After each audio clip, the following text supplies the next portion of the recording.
بسم الله الرحمن الرحيم. الحمد لله الذي أنزل على عبده الكتاب ولم يجعل له عوجا قيما لينذر بأسا شديدا من لدنه ويبشر المؤمنين الذين يعملون الصالحات أن لهم أجرا حسنا ماكثين فيه أبدا وينذر الذين قالوا اتخذ الله ولدا ما لهم به من علم ولا لآبائهم كبرت كلمة تخرج من أفواههم إن يقولون إلا كذبا فلعلك باقع نفسك على آثارهم إن لم يؤمنوا بهذا الحديث أسفا إنا جعلنا ما على الأرض زينة لها لنبلوهم أيهم أحسن عملا وإنا لجاعلون ما عليها صعيدا جرزا أم حسبت أن أصحاب الكهف والرقيم كانوا من آياتنا عجبا إذ أوى الفتية إلى الكهف فقالوا ربنا آتنا من لدنك رحمة وهيئ لنا من أمرنا رشدا فضربنا على آذانهم في الكهف سنين عددا ثم بعثناهم لنعلم أي الحزبين أحصى لما لبثوا أمدا نحن نقص عليك نبأهم بالحق إنهم فتية آمنوا بربهم وزدناهم هدى وربطنا على قلوبهم إذ قاموا فقالوا ربنا رب السماوات والأرض لن ندعو من دونه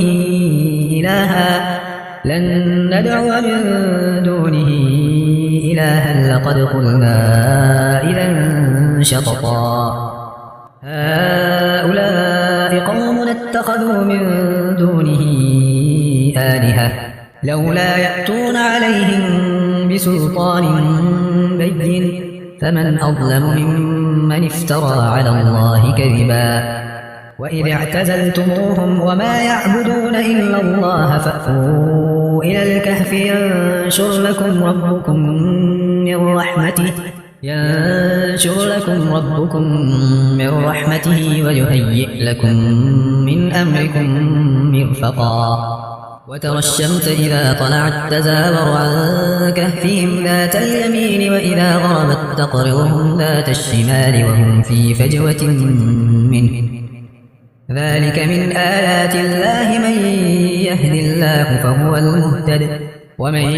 يضلل فلن تجد له وليا مرشدا وتحسبهم أيقاظا وهم رقود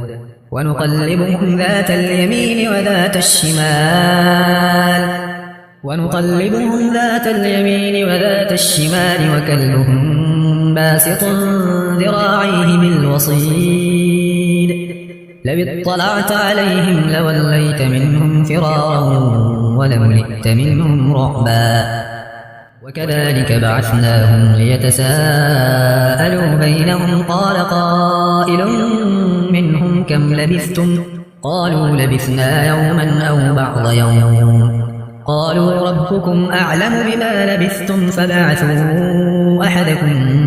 بورقكم هذه إلى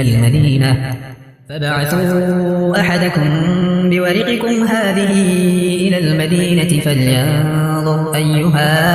أزكى طعاما فليأتكم برزق منه وليتلطف ولا يشعرن بكم أحدا إنهم إن يظهروا عليكم يرجموكم أو يعيدوكم في ملتهم ولن تفلحوا إذا أبدا وكذلك أعثرنا عليهم ليعلموا أن وعد الله حق وأن الساعة لا ريب فيها إذ يتنازعون بينهم أمرهم فقالوا ابنوا عليهم بنيانا ربهم أعلم بهم قال الذين غلبوا على أمرهم لنتخذن عليهم مسجدا سيقولون ثلاثة رابعهم كلبهم ويقولون خمسة سادسهم كلبهم رجما بالغيب ويقولون سبعة وثامنهم كلبهم قل ربي أعلم بعدتهم ما يعلمهم إلا قليل فلا تمار فيهم إلا مراء ظاهرا ولا تستفت فيهم منهم أحدا ولا تقولن لشيء إني فاعل ذلك غدا إلا أن يشاء الله واذكر ربك إذا نسيت وقل عسى أن يهديني ربي لأقرب من هذا رشدا ولبثوا في كهفهم 300 سنين وازدادوا 9 قل الله أعلم بما لبثوا له غيب السماوات والأرض أبصر به وأسمع ما لهم من دونه من ولي ولا يشرك في حكمه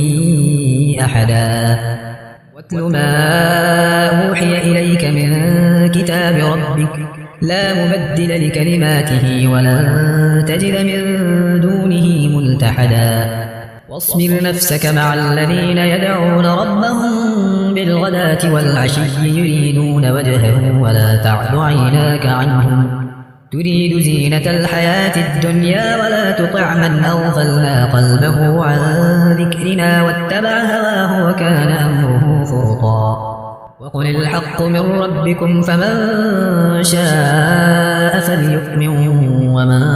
شاء فليكفر إنا أعتدنا للظالمين نارا أحاط بهم سرادقها وإن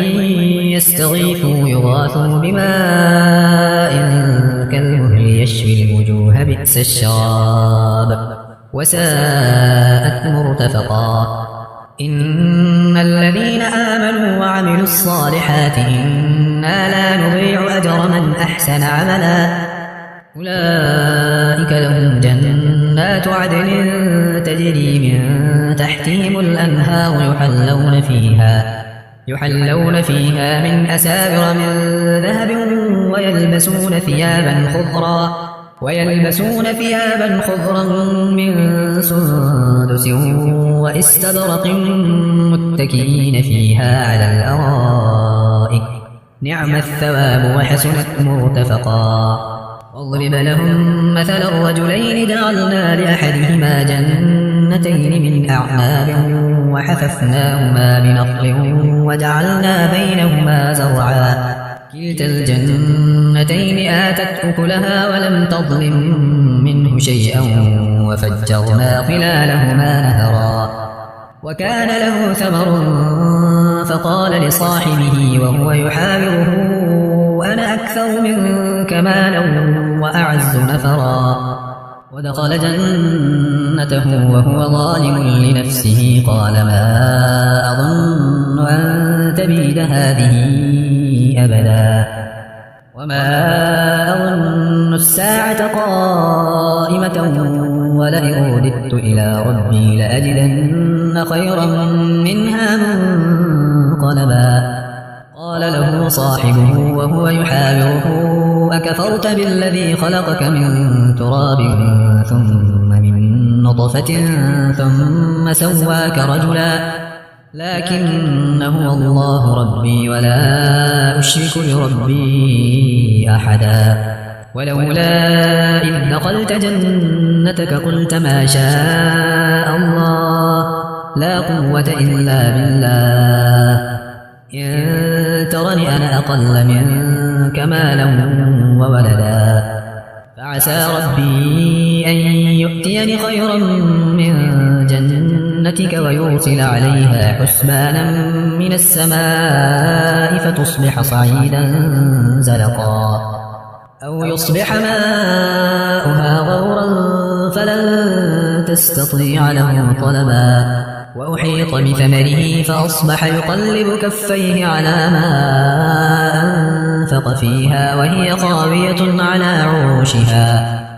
خاوية على عروشها ويقول يا ليتني لم أشرك بربي أحدا ولم تكن له فئة ينصرونه من دون الله وما كان منتصرا هنالك الولاية لله الحق هو خير ثوابا وخير عقبا واضرب لهم مثل الحياة الدنيا كماء إن أنزلناه من السماء فاختلط به نبات الأرض فأصبح هشيما تذروه الرياح وكان الله على كل شيء مقتدرا المال والبنون زينة الحياة الدنيا والباقيات الصالحات خير عند ربك ثوابا وخير أملا ويوم نسير الجبال وترى الأرض بارزة وحشرناهم فلم نغادر منهم أحدا وعرضوا على ربك صفا لقد جئتمونا كما خلقناكم أول مرة بل زعمتم أن لن نجعل لكم موعدا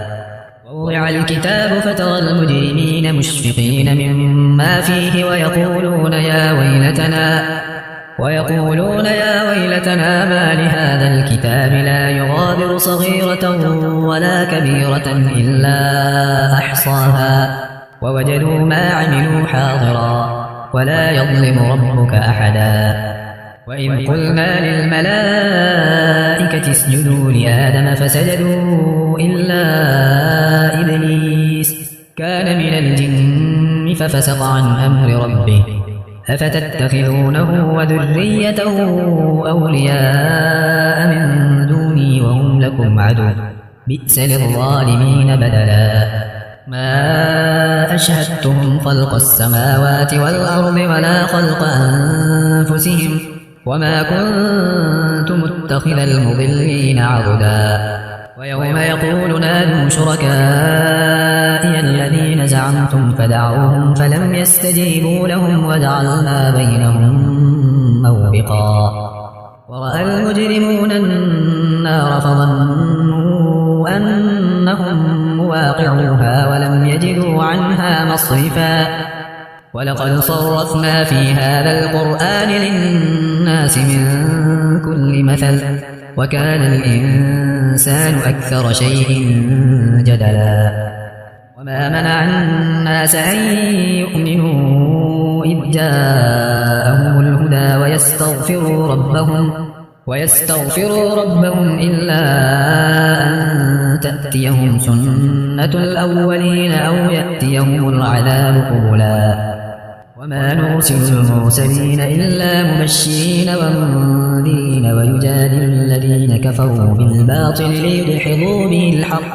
ويجادل الذين كفروا بالباطل ليدحضوا به الحق واتخذوا آياتي وما أنذروا هزوا ومن أظلم ممن ذكر بآيات ربه فأعرض عنها ونسي ما قدمت يداه إنا جعلنا على قلوبهم أكنة أن يفقهوا وفي آذانهم وقرا وإن تدعهم إلى الهدى فلن يهتدوا إذن أبدا وربك الغفور ذو الرحمة لو يؤاخذهم بما كسبوا لعجل لهم العذاب بل لهم موعد لن يجدوا من دونه موئلا وتلك القرى أهلكناهم لما ظلموا وجعلنا لمهلكهم موعدا وإذ قال موسى لفتاه لا أبرح حتى أبلغ مجمع البحرين أو أمضي حقبا فلما بلغا مجمع بينهما نسيا حوتهما فاتخذ سبيله في البحر سربا فلما جاوزا قال لفتاه آتنا غداءنا لقد لقينا من سفرنا هذا نصبا قال أرأيت إذ أوينا إلى الصخرة فإني نسيت الحوت وما أنسانيه إلا الشيطان أن أذكره واتخذ سبيله في البحر عجبا قال ذلك ما كنا نبغي فارتدا على آثارهما قصصا فوجدا عبدا من عبادنا آتيناه رحمة من عندنا وعلمناه من لدنا علما. قال له موسى هل أتبعك على أن تعلمني مما علمت رشدا؟ قال إنك لن تستطيع معي صبرا وكيف تصبر على ما لم تحط به خبرا؟ قال ستجدني إن شاء الله صابرا ولا أعصي لك أمرا. قال فإن اتبعتني فلا تسألني عن شيء حتى أحدث لك منه ذكرا. فانطلقا حتى إذا ركبا في السفينة خرقها قال أخرقتها لتغرق أهلها لقد جئت شيئا إمرا. قال ألم أقل إنك لن تستطيع معي صبرا؟ قال لا تؤاخذني بما نسيت ولا ترهقني من أمري عسرا. فانطلقا حتى إذا لقيا غلاما فقتله. قال أقتلت نفسا زكية بغير نفس لقد جئت شيئا نكرا. قال ألم أقل لك إنك لن تستطيع معي صبرا؟ قال إن سألتك عن شيء بعدها فلا تصاحبني قد بلغت من لدني عذرا. فانطلقا حتى إذا أتيا أهل قرية استطعما أهلها فأبوا أن يضيفوهما فوجدا فيها جدارا يريد أن ينقض فأقامه. قال لو شئت لاتخذت عليه أجرا. قال هذا فراق بيني وبينك سأنبئك بتأويل ما لم تستطع عليه صبرا. أما السفينة فكانت لمساكين يعملون في البحر فأردت أن أعيبها وكان وراءهم ملك يأخذ كل سفينة غصبا. وأما الغلام فكان أبواه مؤمنين فخشينا أن يرهقهما طغيانا وكفرا فأردنا أن يبدلهما ربهما خيرا منه زكاة وأقرب رحما. وأما الجدار فكان لغلامين يتيمين في المدينة وكان تحته كنز لهما وكان أبوهما صالحا فأراد ربك أن يبلغا أشدهما ويستخرجا كنزهما رحمة من ربك وما فعلته عن أمري ذلك تأويل ما لم تسطع عليه صبرا. ويسألونك عن ذي القرنين قل سأتلو عليكم منه ذكرا. إنا مكنا له في الأرض وآتيناه من كل شيء سببا فأتبع سببا حتى إذا بلغ مغرب الشمس وجدها تغرب في عين حمئة ووجد عندها قوما قلنا يا ذا القرنين إما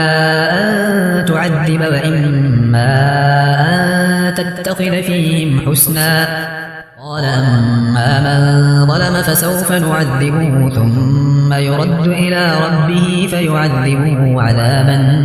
نكرا. وأما من آمن وعمل صالحا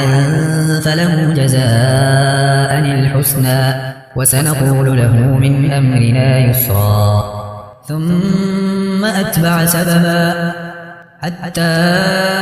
إذا بلغ مطلع الشمس وجدها تطلع على قوم لم نجعل لهم من دونها سترا كذلك وقد أحطنا بما لديه خبرا. ثم أتبع سببا حتى إذا بلغ بين السدين وجد من دونهما قوما لا يكادون يفقهون قولا قالوا يا ذا القرنين إن يأجوج ومأجوج مفسدون في الأرض فهل نجعل لك خرجا على أن تجعل بيننا وبينهم سدا قال ما مكني فيه ربي خير فأعينوني بقوة أجعل بينكم وبينهم ردما آتوني زبر الحديد حتى إذا ساوى بين الصدفين قال انفخوا حتى إذا جعله نارا قال آتوني أفرغ عليه قطرا فما استطاعوا أن يظهروه وما استطاعوا له نقبا قال هذا رحمة من ربي فإذا جاء وعد ربي جعله دكاء وكان وعد ربي حقا وتركنا بعضهم يومئذ يموج في بعض ونفخ في الصور فجمعناهم جمعا وعرضنا جهنم يومئذ للكافرين عرضا الذين كانت أعينهم في غطاء عن ذكري وكانوا لا يستطيعون سمعا أفحسب الذين كفروا أن يتخذوا عبادي من دوني أولياء إنا أعتدنا جهنم للكافرين نزلا قل هل ننبئكم بالأخسرين أعمالا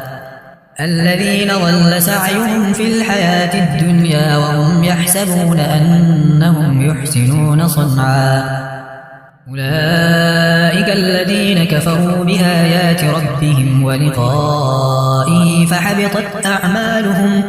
فحبطت أعمالهم فلا نقيم لهم يوم القيامة وزنا ذلك جزاؤهم جهنم بما كفروا واتخذوا آياتي ورسلي هزوا إن الذين آمنوا وعملوا الصالحات كانت لهم جنات الفردوس نزلا خالدين فيها لا يبغون عنها حولا قل لو كان البحر مدادا لكلمات ربي لنفد البحر قبل أن تنفد كلمات ربي ولو جئنا بمثله مددا قل إنما أنا بشر مثلكم يوحى إلي أنما إلهكم إله واحد فمن كان يرجو لقاء ربه فليعمل عملا صالحا ولا يشرك بعبادة ربه أحدا